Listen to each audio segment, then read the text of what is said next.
Olá, olá amigos, eu sou o Marcos Santos e eu sou o Everson Lopes, conosco o Terceiro Elemento, e está começando mais um Papo de Velho.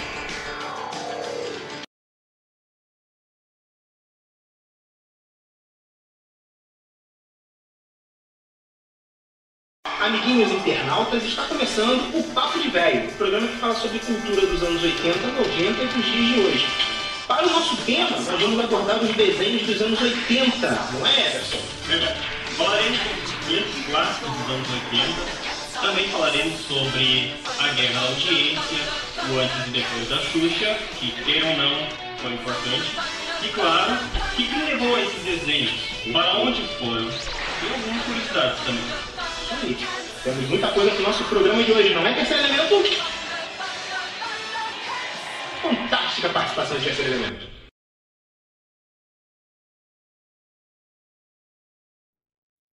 Então vamos lá, vamos começar falando do nosso primeiro tema. Vamos falar sobre os desenhos clássicos.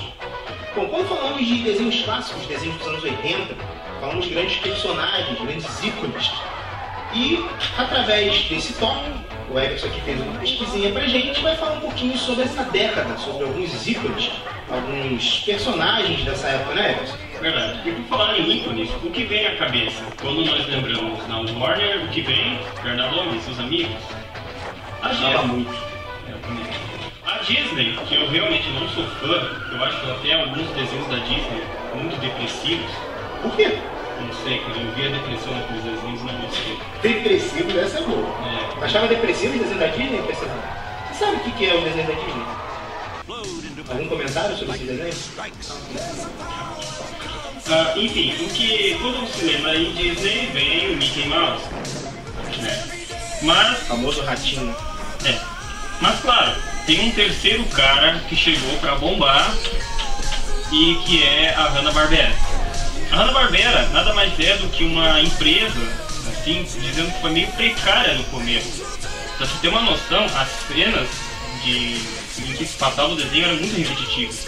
Devido à falta de recursos, de tecnologia, enfim, era uma produtora meio precária.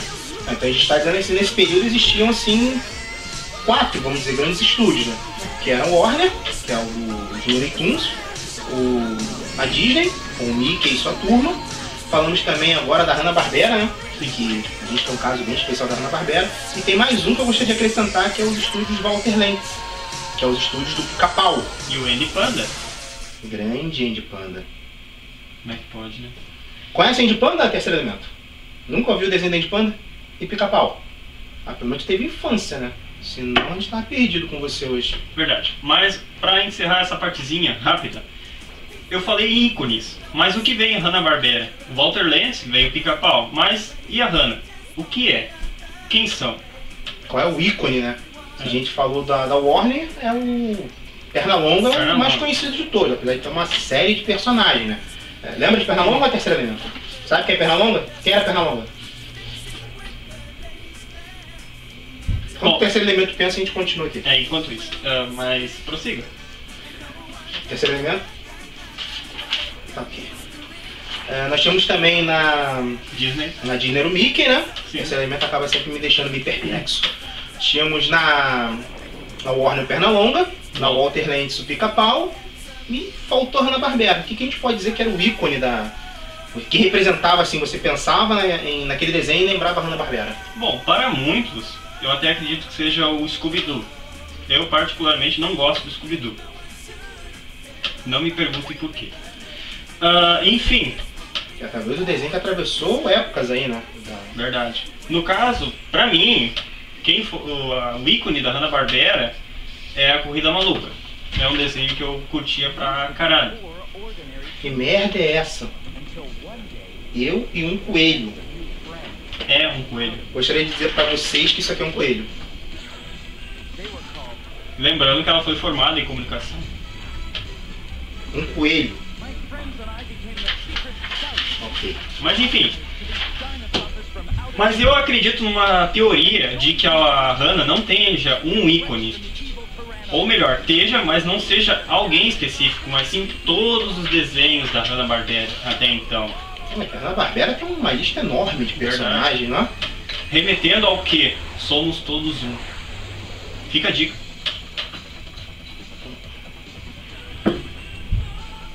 Adorei seu comentário sobre Hanna-Barbera. Muito bom mesmo. Ela está dando bolhas para o assunto. Isso é gratificante.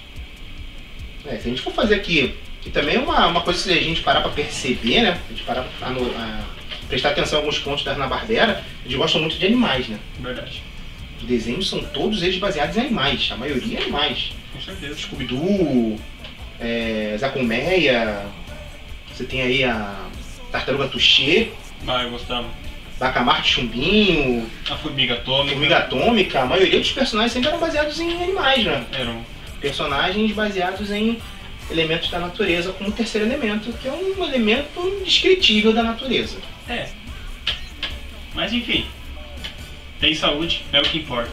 Concordo com você. Então, qual que é o próximo? É isso aí, pessoal. Vamos ao próximo assunto, que é a guerra de audiência.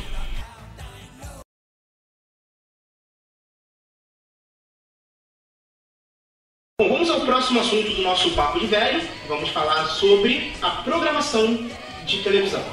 Diferentemente dos dias atuais, na década de 80 nós tínhamos uma grande quantidade de programas infantis. Bom, no SBT nós tínhamos o Bozo, nós tínhamos o programa do Serginho Malandro, A Hora do Capeta, nós tínhamos o programa da Mariane, nós tínhamos o programa da Mara. Na Bandeirante nós tínhamos os programas YB Bom, tínhamos também o programa de Daniel Azulay, a turma do Tutti Frutti. Galera que das antigas vai lembrar desses programas, vai que está meio perdido, né? Terceiro elemento também. Nós tínhamos também na Manchete a TV Criança e um programa que eu não consigo dizer o nome aqui, um tal de Lupa Lupin Clapatoco, programa da extinta Rede Manchete. E na Globo nós tínhamos ali o nosso grande campeão de audiência, que o Everson vai falar, que é não é esse, é o outro papel. Esse aí. Que é a Xuxa, a rainha dos baixinhos. Detona aí, Everson. Bom, tinha medo do Bozo. Bom, pra começar, eu não gosto da Xuxa. E não me pergunto. Daqui eu também não gostava. Você também gosta da Xuxa? Não é a Xuxa de agora, é a Xuxa de antigamente. Ela não era nascida. Tá. Enfim, eu não vim aqui pra detonar a Xuxa. Eu queria, mas não. O Everson gosta de polemizar, pessoal. Não. Bom, enfim. Com a chegada da Xuxa na Rede Globo, ela meio que revolucionou o meio de entreter as crianças, dando assim um incentivo maior e cresceu uma tendência do estilo mais bad boy, né? Enfim, tinha a disputa da audiência, né, entre os canais, né? Nessa época já existia aquela famosa rivalidade Globo-SBT. Era o Bozo na SBT e a Xuxa na Globo. Tinha épocas na SBT, bem no começo da SBT, em que ela passava-se mais de 12 horas só de desenhos. E do Bozo. Imagina ter que aturar aquele palhaço de 8 da manhã e 5 da tarde. Meu Deus. É de assustar. Pra quem, como terceiro elemento, tinha medo de Bozo, devia ser uma coisa terrível. Devia ser a Hora do Capeta. Lembrando que o SBT era chamado de TVS. Tem outro que fica chamado de TVS. Se você souber, realmente aqui embaixo. Mas enfim, o que seria a revolução da Xuxa? Bom, nós podemos dizer que era um período antes e depois de Avatar, por exemplo. O que aconteceu? A Xuxa começou a introduzir desenhos mais bad boys, assim, né? Ela tentou tirar um pouco aquele lance de animador, no caso, como a Warner, ela tinha muito aquele negócio de desenho pastelão, musicais, enfim, né? A Disney vinha com seu lado mais fantasia e tal. A Hanna-Barbera... Enfim, a Hanna-Barbera... Era a Hanna-Barbera. E então ela introduziu desenhos clássicos, assim, por exemplo, de ação, estilo He-Man, Silverhawks, Silverhawks? Era SBT. Ah, tá, desculpa. É aquela coisa, né? A gente começa ali uma fase, né, de transição onde a inocência da criança vai deixando de lado pela aventura da adolescência, né? Então, quer dizer, foi até uma jogada bem interessante começar a perceber essa mudança de foco. E claro que todas as produtoras tiveram que se adaptar a essa mudança, né? Óbvio, tanto é que a Hanna-Barbera deixou um pouco esse lado da infantilidade, enfim, dos animais, né? E tentou agregar uma ideia em cima de alguns heróis, né? Que eu vou citar em breve. A Hanna-Barbera começou também a explorar um pouquinho mais esse lado também da adolescência. Não é Terceiro Elemento? Terceiro Elemento hoje está quieto, está sem muitos comentários. Eu tenho força. Terceiro Elemento era fã de He-Man. Então aquela coisa, né? Aquela coisa lúdica, aquela coisa mais infantil foi sendo deixada de lado, e aí foi começando a aparecer a coisa mais adolescente. O foco dos desenhos de ação. Eu tenho uma lembrança muito grande dos Comandos em Ação. Capitão Planeta também, é outro desenho dessa época. Muitos desses ali já pega a virada dos anos 80 para os 90, né, que a gente vai voltar e comentar alguns desses desenhos, que eram os clássicos da animação. E aí é aquela coisa, tanto a Xuxa quanto o Bozo começaram também a sair um pouco daquele formato da Hanna, formato da Warner, para o formato desses desenhos. Mas os clássicos são os clássicos e estão presentes ainda até hoje nessa programação, enquanto muitos desses desenhos de ação foi deixado de lado. Comentários aí no Instagram, no Face, Twitter. Mas enfim, voltando à vaca fria, e como ele falou dos clássicos são clássicos, onde estão esses clássicos agora? Isso aí, vamos falar logo logo. Ok?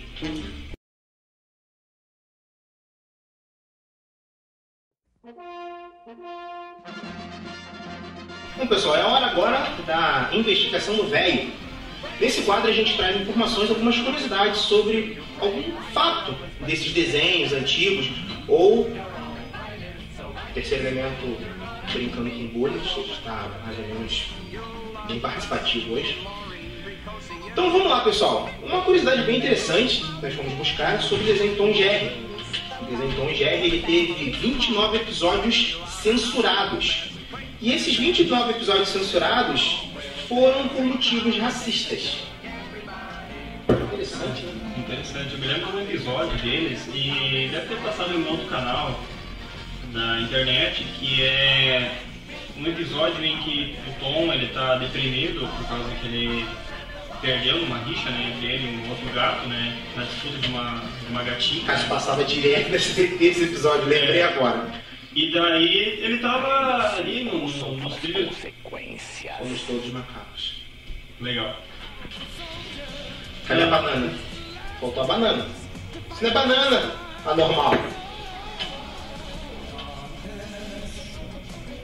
Tá, enfim. Em que ele fica no meio dos trilhos do trem, esperando que fosse morto. Tentando suicídio, né? Ele e o Jerry, depois no final o Jerry tá junto, né? Que era namorado também. E tem um outro episódio também que eu me lembro, que é um episódio, acho que é a dona do Tom, que é uma senhora negra, né? Ele tem uma citação racista também nesse episódio também, que acaba também sumindo. Mas se vocês pesquisarem aí, pessoal, na internet, no YouTube, vocês vão encontrar esses episódios chamados de episódios censurados de Tom e Jerry. E claro, tem comentários assim já provavelmente já deve ter visto, né, sobre as especulações dos antigos desenhos da Disney, né, que fazia citação ao satanismo, a mensagens subliminares, mensagens sexuais, assim, enfim, entende? Tudo o que é do capeta, né? Do capeta é legal. Capeta é maneiro. Concorda que as coisas são do capeta, que é essa legal? O Pernalonga também já foi acusado por racismo, né? Tem um outro canal que fala especialmente sobre isso. Inclusive tem um episódio de Pernalonga que é censurado também, né? Verdade, tem vários. Acho que tem vários. E claro, tem também um desenho que atualmente está cheio de teorias conspirativas, né? Mas eu não vou falar... vamos guardar pro próximo programa. Enfim. Programa específico, né? Terceiro Elemento. Perfeito. Falaremos um pouco sobre o Scooby-Doo? Vamos lá, pode falar. Enfim. Scooby-Doo foi um desenho que começou com aquele lance de investigação, né? De reunir jovens, né? todo aquele visual psicodélico dos anos 70. Há quem diz assim que devido ao fim da Segunda Guerra Mundial começou a ter um crescente número de cassinos em todos os lados dos Estados Unidos, né? Onde só era permitido em Nevada, e muitos desses cassinos eram comandados por máfias, né? Então, pode ser, né? Porque vem todo um negócio de investigação, né? E falando em investigação, teve um caso nos anos 70, se eu não me engano, que foi o caso Watergate. Polêmica, hein? Bota aí, hashtag polêmica.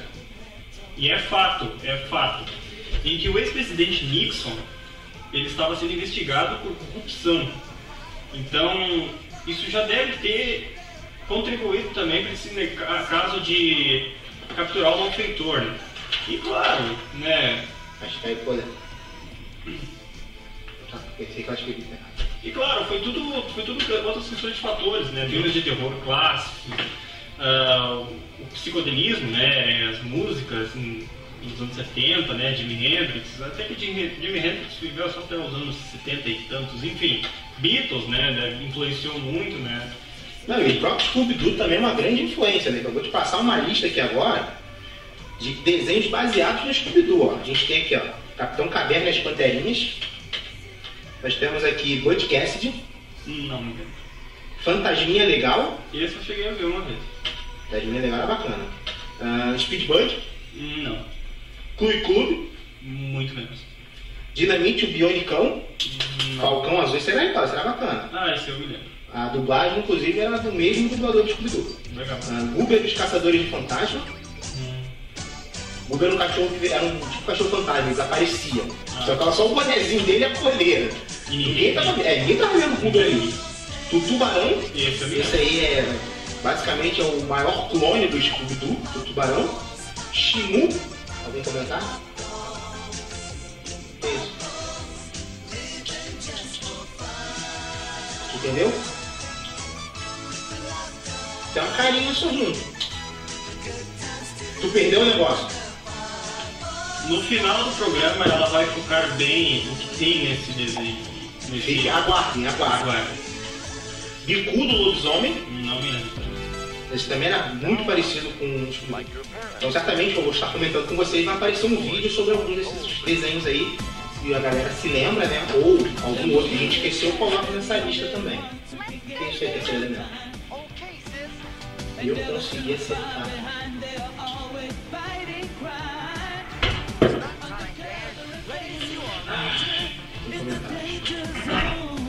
Beleza? Aqui uma outra curiosidade também que eu encontrei aqui pro pessoal é sobre o desenho de Pica-Pau. O desenho de Pica-Pau, ele já foi indicado 3 vezes ao Oscar, de curta animação e 1 vez por canção original.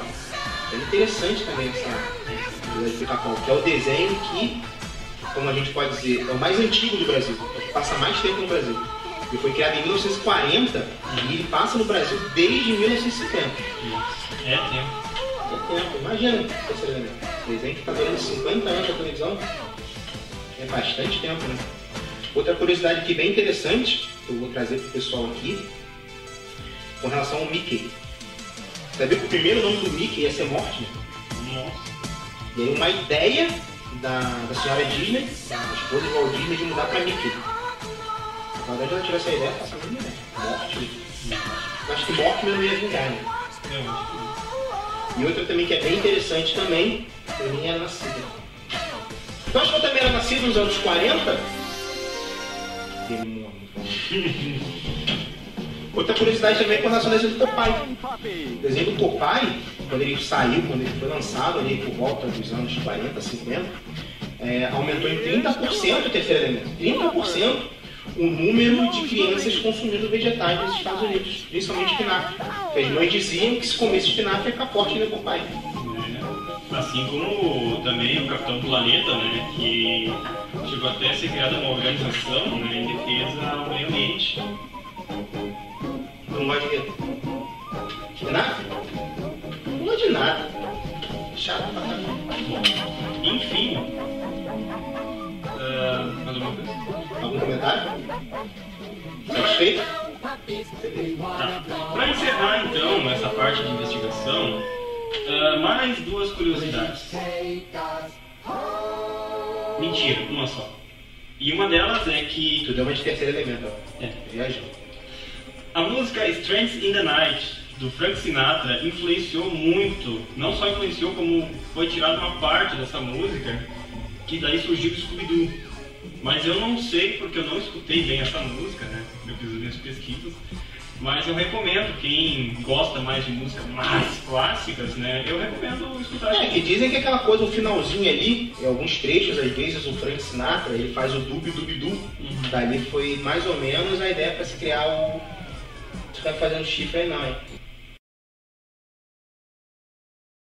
Então, pessoal, chegamos ao último bloco do nosso programa e é onde vamos falar sobre aonde estão os desenhos antigos hoje. São o canal Boomerang, o Tooncast, nós temos aí o Clube e também nós temos o Sábado Animado do SBT e alguns episódios, alguns desenhos adaptados também no mundo de companhia. Não é, Emerson? O que a gente pode falar sobre os nossos clássicos da animação nos dias de hoje? Enfim, nós, além da TV aberta, né, vamos falar sobre os canais de cabo. O canal Boomerang teve seu início nos anos 2000.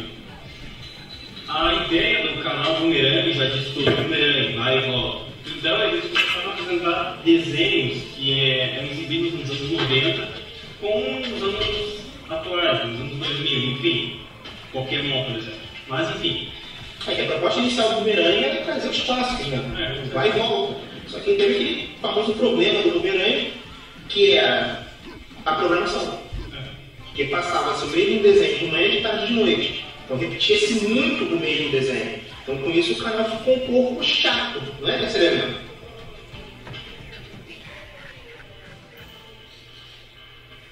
O quê? Série que vai e volta. Ah, Boomerang, vai e volta. Primeiro comentário sensato de terceiro elemento do programa de hoje. Um comentário preciso agora. Um comentário realmente pertinente.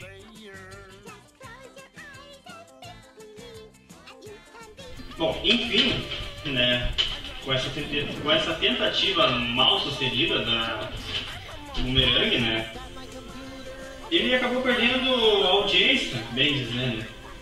Então, o programa meio que se tornou, o canal meio que se tornou uma coisa meio mais para mulheres, assim, bem dizer, para menininhas. Um pouco mais feminino, né? Começou a vir muito seriado, assim, nada a ver, sabe? Estilo Hannah Montana, por exemplo, né? E aqueles seriados mexicanos, né? Esse elemento curtia bastante, né?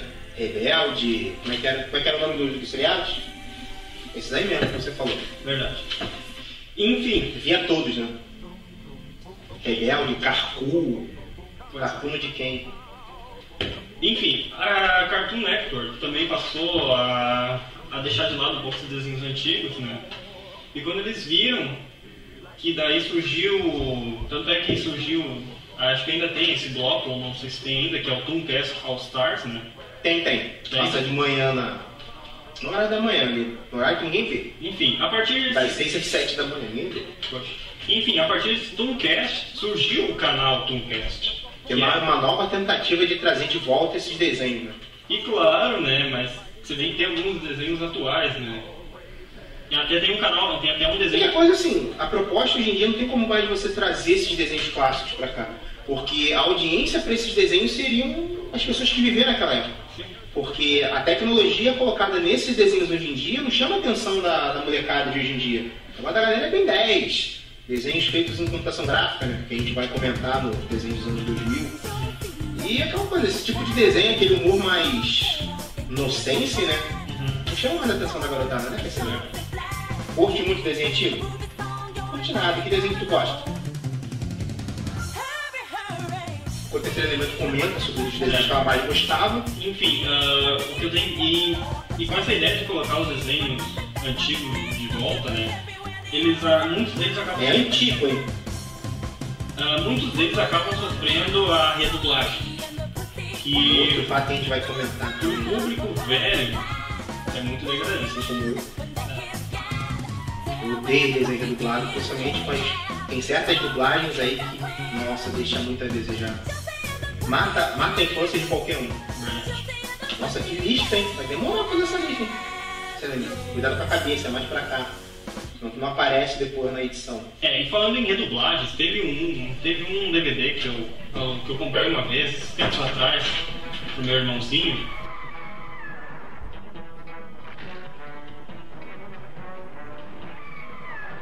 E eu ainda falei, desenho antigo, ele vem com Teletubbies. Que nem desenho, né? Não, e pior que teve uma outra porcaria semelhante a Teletubbies. Qual? Nem me lembro o nome, mas foi um conceito mais ou menos assim. Banana de pijama? Não, banana de pijama até que eram legais. Que era isso aí. Viajou agora, né? Tu fumou um, né? Eu assisti quando era pequeno. Meu Deus, banana de pijama. Tá, gente. Tudo bem, vocês olham banana de pijama fazer o quê? Enfim, voltando à Vaca Fria, né? Eu assisti um DVD do Pica-Pau, né? Que tinha os episódios redublados. E, cara, a redublagem foi muito grotesca. Tipo, o Pica-Pau, ele tinha uma voz nada a ver com o personagem. É aquela coisa, né? Pela tua lembrança do Pica-Pau, ele teve algumas dublagens, né? Sim. Se eu não estiver enganado, acho que são 4 dubladores diferentes, mas todos eles identificados. Sim. E aí, de repente, tu vê aquele episódio que tu gostava com uma voz totalmente diferente, pô, tu perde a identidade. Parece que o episódio totalmente perdeu a graça. Não tem mais, Enfim, não gostei. noção. Então o que acontece, muitas das vezes eu tenho esse sentimento que você teve, eu tenho que usar o Warner. Os episódios novos, as novas dublagens da Warner, assim, pra minha memória mais antiga, não gosto muito. Pois é, né? Quem gosta, gosta. Quem não gosta, gosto que nem bunda. Todo mundo tem a sua. Podemos falar bunda? Eu esqueci, né? Um canal dele. Podemos falar bunda. Bota a hashtag bunda. Não bota não. Bom, pessoal, estamos chegando ao final do nosso primeiro Papo de Velho. Espero que vocês tenham gostado. Comentem aqui embaixo. E se vocês têm alguma coisa a acrescentar, reclamar, informar, ou até mesmo nos xingar, estamos aí aceitando qualquer tipo de crítica. Ok, pessoal? Eu sou o Marcos Santos. Eu sou o Everson. Terceiro Elemento. E até a próxima sexta com o Papo de Velho.